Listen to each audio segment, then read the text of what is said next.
Amigos, como estamos, mais um programa Firmacom Talks, hoje uma pessoa especial. Vou dar um breve currículo dele para vocês entenderem a grandeza desse profissional. É bacharel em Direito, empresário, líder sindical, escritor, também preside o Conselho Deliberativo do Sebrae Nacional, membro titular do INSS, cônsul honorário da Grécia, na Amazônia, secretário-geral e membro do Instituto Geográfico e Histórico da Amazonas. Também arrumou um tempinho para ser presidente da nossa maior confederação brasileira, a CNC, Confederação Nacional do Comércio, Serviços e Turismo. Dr. José Roberto Strados, é um grande prazer tê-lo aqui conosco para falar um pouquinho, nesse ano que a CNC completa 75 anos, né, em ações em prol do desenvolvimento econômico e social do país, num momento de muito desafio, né, imposto pela Covid-19. Então, primeiro, eu queria agradecer a sua presença aqui no nosso programa, dizer que é um prazer enorme estar consigo aqui, discutindo um pouquinho dos problemas do país, né, e do trabalho, a grandeza do trabalho, e esse grande desafio que você tem assumido desde novembro de 2018, à frente dessa espetacular entidade, da qual eu me incluo, porque fazemos parte pela FENACOM como uma federação agregada a essa confederação. Com muito orgulho que falo isso. Então, presidente, não há como desassociar a história da CNC do desenvolvimento econômico do Brasil, né? Nesses 75 anos de existência aí. Se eu puder comentar um pouquinho para nós a importância da confederação para o Brasil e os setores a qual representa. Então, primeiro, agradecer novamente seu tempo para estar aqui conosco. Por favor. Muito obrigado. Eu quero dizer que é um imenso prazer. E dizer da alegria de estar com vocês, porque eu também sou contador. Puxa vida! Também sou contador, sou registrado como contador no Amazonas. Àquela altura ainda não tinha faculdade, então quem terminava o curso técnico podia ser registrado e estar habilitado como contador, de maneira que eu sou companheiro de vocês também. Poxa, que bom. Se vocês me permitirem. Lógico, poxa, um prazer. É uma referência maravilhosa. Vamos lá. Muito obrigado. Há pouco, Probato.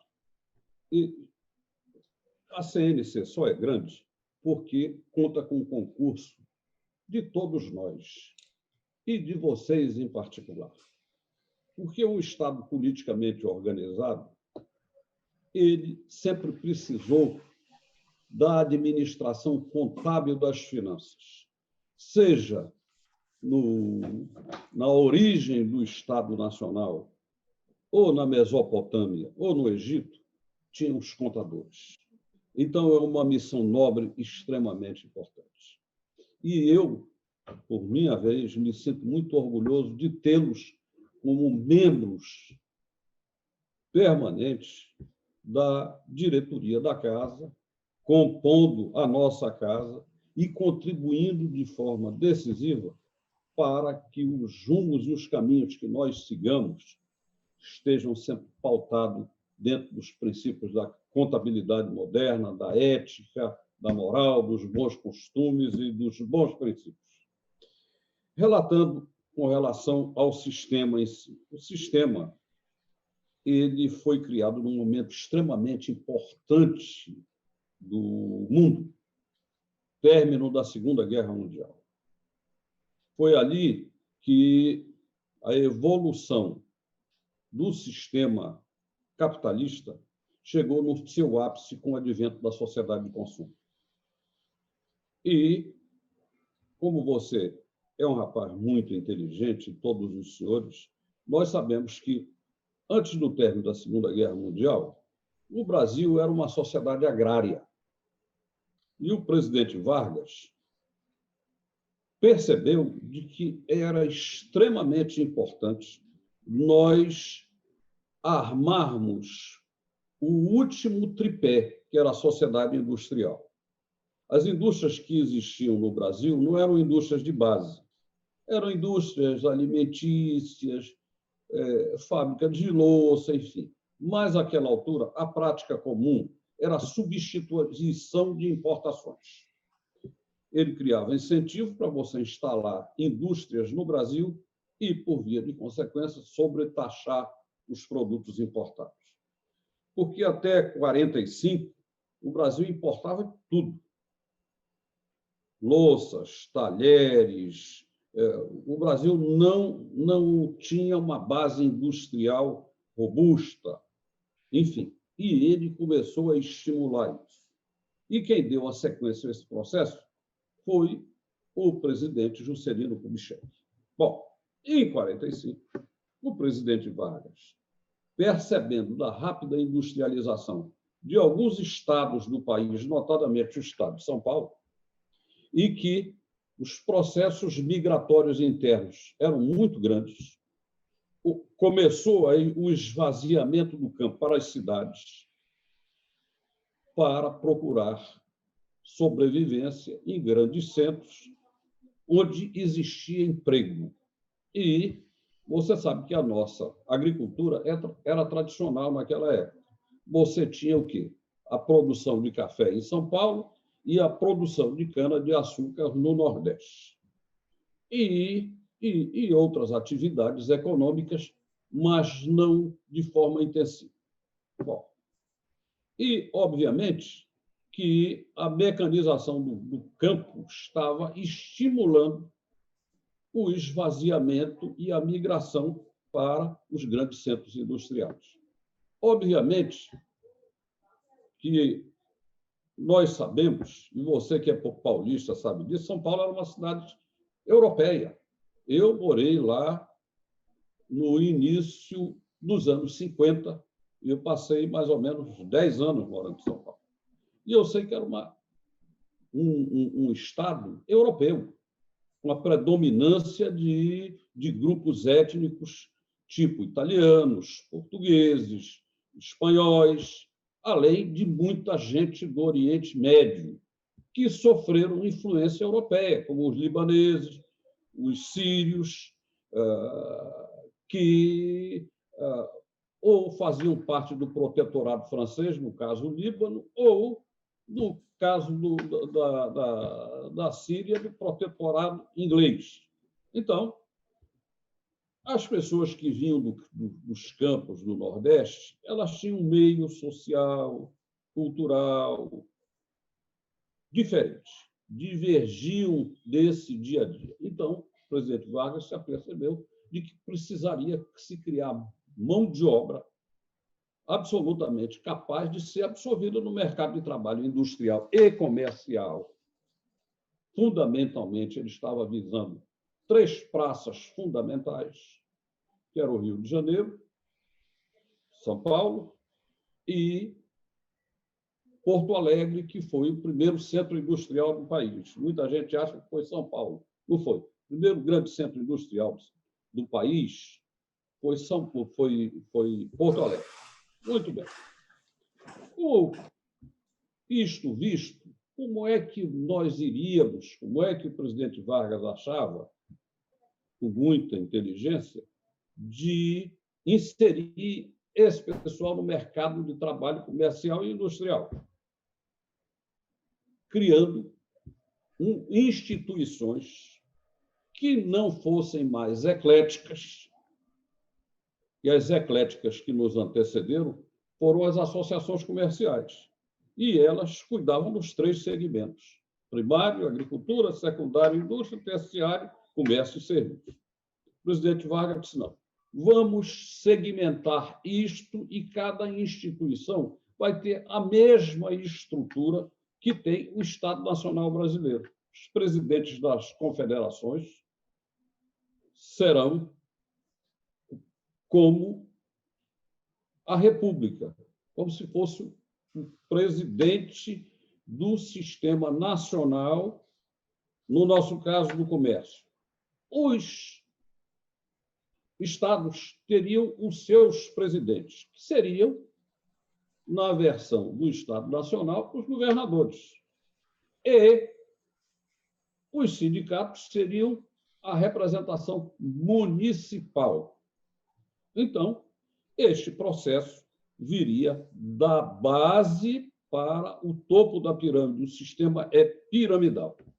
Então, feito isso, estruturado isso, logo na sequência, em 46, foram criadas as duas instituições. Primeiro, o SENAC, para a formação de mão de obra qualificada, fora da instrução formal. Você se lembra que no século XIX o complexo é de bacharelismo, e você conhece muito bem que o seu tio foi presidente da OAB Nacional. E todo mundo queria ser bacharel, ou no Brasil, ou em Coimbra. E outros queriam ser na Sorbonne, porque a nossa influência jurídica vem do sistema romano, do Código Romano, das ordenações filipinas, manuelinas e do Código Napoleônico. Ou seja, vinha de Roma, passava por Portugal, depois Espanha, durante a União das Coroas Ibéricas, e, ao final, o Código Napoleônico do século XVIII e XIX. Então, em consequência desse processo todo, ele começou a criar esta estrutura, área industrial, SENAI, área comercial, SENAC, área agrícola, SENAR. Vamos, dentro dessa área, não da educação formal, preparar mão de obra em cursos profissionalizantes rápidos para a inserção no mercado de trabalho. E isso aconteceu. Vamos falar do nosso sistema. Se criou, então, os nossos cursos profissionalizantes, datilografia, português,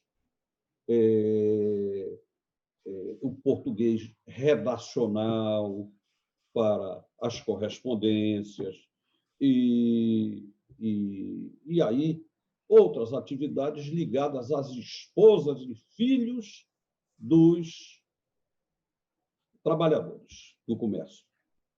Manicure, pedicure, cabeleireira, telefonista, e aí foi crescendo esse elenco de cursos de forma abrangente, até porque você sabe, Aprobato, que a área de comércio e serviços representa 73,8% do PIB brasileiro. E é um processo de rápida maturação e que, obviamente, você precisa de, além do capital e dos pendores à atividade econômica, boa assessoria, bons empregados que saibam vender, que saibam ter boas relações e interação com o cliente e saibam oferecer o produto. Então, se preparou tudo isso. Só que, como essas pessoas saíam de um meio físico, social e cultural completamente diferente dessas cidades europeias, você pegava, por exemplo, o Rio de Janeiro, uma cidade muito cosmopolita, porque era a capital da República, e você pegava Porto Alegre, que era uma cidade onde prevalecia mais europeus da Europa Central, Alemanha, Polônia, muitos italianos também, que aí já não é Europa Central, mas que você precisava se inserir nesta cultura adversa. E obviamente, que o camponês do sul do país também não estava muito inserido nesse processo de integração com povos europeus. O que se fez? Se criou o SESC com o objetivo de pegar essas famílias e dar-lhe, primeiro, a possibilidade do desfrute, porque o desfrute é um direito de todos nós. Nós, seja da mais alta classe social à mais baixa. Então, aí é que tem um princípio extremamente inteligente quando foram criados os SESCs, de você ter 5 atividades diferentes. Você se diverte com o esporte, com o lazer, com a cultura. Você se alimenta com a saúde, você tem nutricionistas acompanhando, os restaurantes subsidiados, todos eles deficitários, mas repõe as calorias do trabalhador a um baixo custo. E você tem também a instrução. Você tem a pré-escola do filho do trabalhador, a alfabetização, o ensino fundamental 1 e o ensino fundamental 2. E o SENAC, dando a complementaridade e a verticalização do estudo, lhe dá o curso profissionalizante e a faculdade, o curso superior. Então, veja a beleza desse processo. Por isso é que nós, quando estamos envolvidos nesse processo, nesse sistema, nós estamos sempre felizes porque estamos realizando alguma coisa, e alguma coisa que não é em nosso benefício, é em benefício das classes menos favorecidas, muitas delas, inclusive, vítimas daquilo que foi a grande nódoa do desenvolvimento do país, que foi o escravagismo, mas que nós, brasileiros, não temos por que sentir culpa. Isso não foi coisa nossa, foi dos nossos colonizadores. Tanto que, rapidamente, quando no procedimento que já vinha sendo maturado paulatinamente pelo Dom Pedro II, que foi um dos maiores, talvez o maior governante que esse país teve, que quis acabar com isso, e que todo mundo sabe que a Lei Eusébio de Queiroz foi incitada por ele, e no palácio do imperador não tinha escravos, e a família imperial interagia com os trabalhadores de cor dentro da instituição, tanto assim que, quando no primeiro reinado, quando Dom Pedro I ficou viúvo e casou com a Dona Amélia, que era de origem germânica, ela escreveu para a irmã que os príncipes da Casa Real não tinham a educação rígida europeia, que interagiam com as pessoas de baixa camada social. Ou seja, o nosso país realmente é um país que tem tudo para dar certo, porque nós não discriminamos, não. Nós não discriminamos. Quem diz que discrimina é conversa fiada, é quem está querendo separar a sociedade, dividir, porque, na verdade, não há discriminação nenhuma. Tanto que houve uma miscigenação brutal, e você, se hoje for fazer um levantamento, e é fácil fazer um levantamento do DNA do povo brasileiro, grande parte do povo brasileiro tem origem negra, miscigenou com o negro, de forma que isso não existe. Não existe. E a grande felicidade nossa é que eu, você, a tua federação, todas as federações do país, todas elas sabem da importância desse sistema. E eu costumo dizer, Aprovato, o seguinte: só não gosta do sistema quem não conhece. O estilo não vi e não gostei, porque às vezes, adversários ferrenhos que se inserem e se detêm, não de forma profunda, mesmo perfunctória, sobre o sistema, passa a ser um defensor ardoroso do sistema. E o que é que nós temos? Nós temos um sistema que eu, você, estamos continuando um trabalho que veio lá de 45, 46, e que por lá passaram grandes líderes, presidentes da casa, que nos trouxeram até aqui. E o mais recente deles todos é o presidente Antônio, que lançou uma estrutura extremamente sólida, interiorizou o sistema, e apenas a nós cabe administrar esse espólio com respeito, admiração para aqueles que, no passado, contribuíram para a formação e para o crescimento disso, em nível nacional, não só em nível de confederação, e o que haverão de fazer os nossos pósteros em cima do trabalho que nós estamos fazendo hoje. O resto é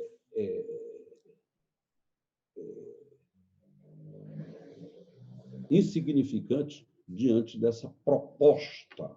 E os homens passam, a proposta fica.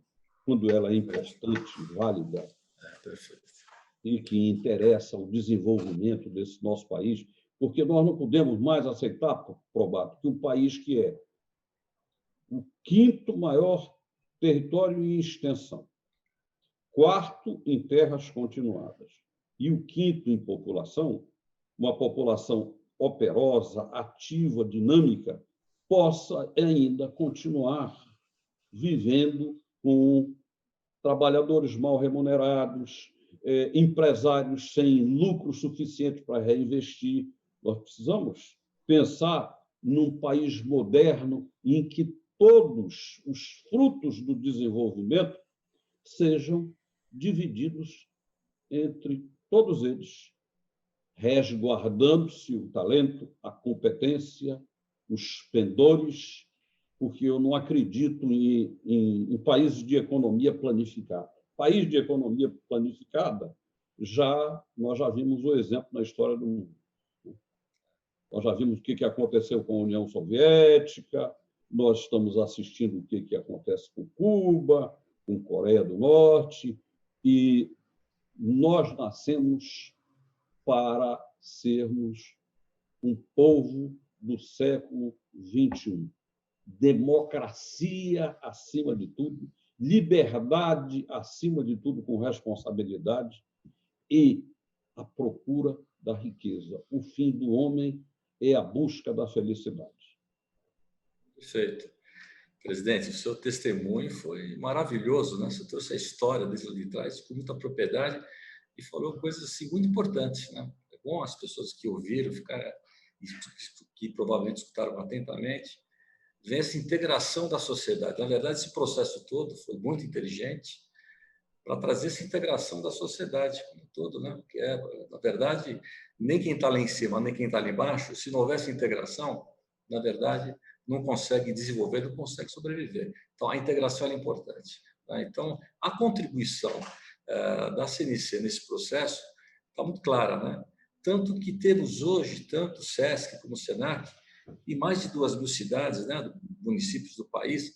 Só podia falar um pouquinho disso, quer dizer, ela cresceu tanto, felizmente, né, é um sucesso absoluto nessa integração dos processos do SESC-SENAC, né, que estão vinculados à CNC, e que, de fato, faz um trabalho social maravilhoso, né? Na verdade, desenvolvimento econômico e social, né? Muito bonito. Né? Então, essa contribuição, a gente tem orgulho de dizer que a Confederação ela pratica com muita firmeza, né? Então, com muito carinho, com muito cuidado. Então, se puder comentar um pouquinho, e depois falar um pouquinho do momento atual que passamos, um ano de muita dificuldade, esse ano 2020, um ano muito difícil, mas que a CNC foi muito presente na construção de um trabalho forte imposto por esse desafio da Covid-19. Né? A CNC teve muito presente, trazendo aí uma aproximação ainda mais com essas pessoas para poder, de certa maneira, colaborar, e tem colaborado muito com toda a sociedade. Então,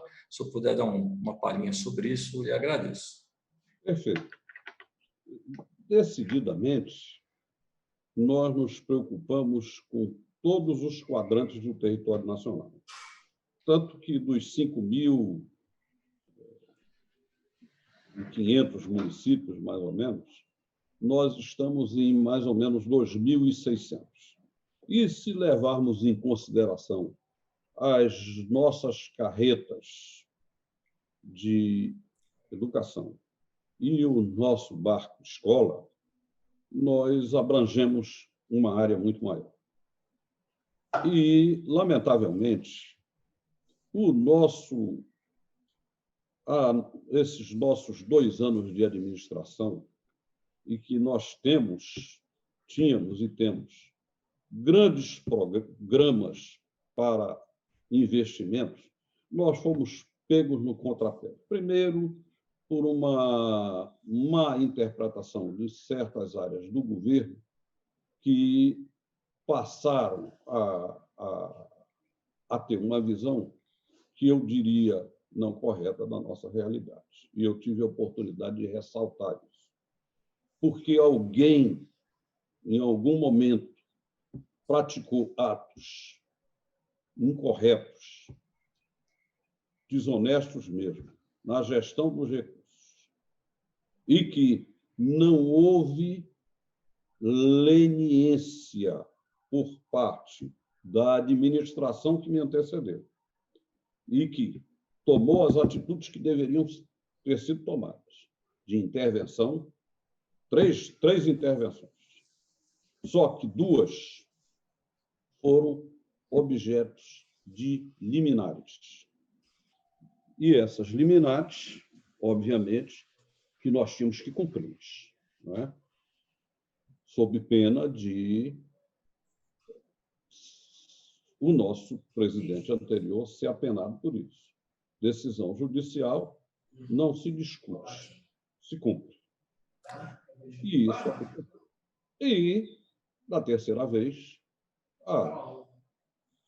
nós já estávamos no processo, um outro governo no comando do país, e aí não houve mais reversão desta intervenção. Mas, paralelamente a isso, se nós fôssemos nos louvar, e eu deixei isso bem claro, em cima dessas premissas falsas, então nós teríamos que acabar com o governo federal, com a Câmara, com o Senado, porque o que se dizia nos jornais é que a corrupção graçava. Não sei se é verdadeiro ou se não. Da mesma maneira que não é verdadeiro. Tinha um fato isolado que isso serviu de mote para agredir todos os sistemas esses do Brasil. Mas aí, obviamente, que aos poucos começaram a perceber de que não era bem assim. E eu e outros interlocutores fomos enfáticos em dizer isso. Nós não podemos herdar máculas do passado, erros do passado, e a pessoa, eu deixei inclusive claro, que a pessoa que cometeu isso hoje está presa ou esteve presa, melhor dizendo, e hoje anda de tornozeleira eletrônica. Então, cumpriu-se a lei em toda a sua extensão e intensidade. E nós continuamos trabalhando. Aí veio o problema da Covid, que nos deixou numa situação de esterilização. Nós não conseguimos mais fazer nada, porque o que nós não queríamos é que os nossos colaboradores fossem vítimas desta doença pertinaz e que ceifou quase 200 mil vidas, que não fosse no âmbito das nossas instituições. O que nós fizemos? No primeiro momento, em nível nacional, nós suspendemos as atividades pessoais e nos voltamos para as atividades virtuais. E continuamos trabalhando a todo vapor. Mas, evidentemente, que isto provoca uma redução da interação entre as pessoas. E também tivemos aquela perda de recursos de 90 dias, foram retirados 50% no total 150%, que representa mais de 2 bilhões e pouco de reais, quase. E isso fez falta principalmente para os regionais pequenos, que muitos deles são subsidiados pelo nacional. E muitas federações que tiveram que ser socorridas pela confederação e muitos SESCs e SENACs que tiveram que ser socorridos pelo Departamento Nacional. Então, agora, nós estamos, tal qual Fênix, lentamente nos erguendo das cinzas para alçar novos voos. Com certeza, Probato, e com a sua ajuda e de todos nós, 2021, olhando, envolvendo o olhar ao futuro, nós somos otimistas, entendemos que começaremos a nossa virada para a colimação dos objetivos às quais as nossas entidades foram criadas. E vamos em frente, labutando e invertendo os nossos recursos em benefício de todos, principalmente da classe trabalhadora, no que diz respeito à SESC e SENAC. E no que diz respeito à Confederação do Comércio. A democracia, a livre empresa, a liberdade e o sistema capitalista. Olha, presidente, quando a conversa é gostosa, a gente está aprendendo muito aqui, passa tão rápido e até estouramos o nosso tempo, mas acho que valeu muito a pena. Então, gostaria que você desse uma última palavra final, fechando esse tema, agradecendo novamente a sua presença aqui, a sua aula a respeito do sistema, que realmente é isso, e importante para aqueles que não conhecem de direito o sistema, né? Então, é um excelente testemunho para aquelas pessoas que não conhecem o sistema, saber da nobreza do trabalho que é realizado pela CNC. E na sua gestão está sendo muito bem conduzido, e esse eu estou acompanhando de perto, que estamos lá. Felizmente, estou tendo a satisfação de poder participar da sua diretoria, como participando do Conselho de Representantes, como federação que hoje estou também na presidência. Então, fico muito agradecido e passo a palavra final. E vamos ter uma oportunidade de bater outros papos aqui com a turma, porque eu tenho certeza que o pessoal vai querer escutá-lo mais, viu? Porque o senhor fala muito bem, fala com propriedade, e isso é muito gostoso, né? Para os nossos ouvidos e para o nosso conhecimento. Então, por favor. Muito obrigado, Sérgio. Que você continue à frente da sua federação por muito tempo. Você é um pilar importante, faz parte de uma equipe importante que você foi nomeado na defesa do nosso sistema, com os seus conhecimentos, com a sua postura ética, e de maneira que é aquilo que eu disse anteriormente, que todos nós fazemos esse sistema. E eu quero dizer aos ilustres colegas, porque eu sou contador, lembrando novamente, de que acreditem no nosso futuro, defendam o nosso sistema, acreditem no Brasil, acreditem na capacidade de a gente reverter esse processo todo, que foi alheio à nossa vontade, e vamos acreditar de que, em breve, nós estaremos livres desta pandemia para voltarmos a ter a vida normal, convivendo com todos os nossos pares e pensando no futuro do Brasil com a ajuda de Deus. De resto, é desejar a todos vocês, na pessoa do Aprobato, de que continuem absolutamente imbuídos do propósito de termos um país sério, honesto e resgatemos essa dívida social que é de todos nós. Não é só daqueles menos favorecidos, é de todos nós. Ok, presidente, muito obrigado novamente. E, amigos, foi muito gostoso esse dia, esse bate-papo. Quem sabe consigo trazer presente novamente um outro bate-papo, quem sabe no ano que vem. Agora, farei o convite. Vamos ver se ele tiver essa oportunidade, para nós vai ser maravilhoso. Obrigado. Muito obrigado. Aprovado. Um Feliz Natal para todos os senhores, um próspero ano novo e que Deus abençoe a todos nós. Um abraço. Deus lhe ouça. Um abraço. Até logo.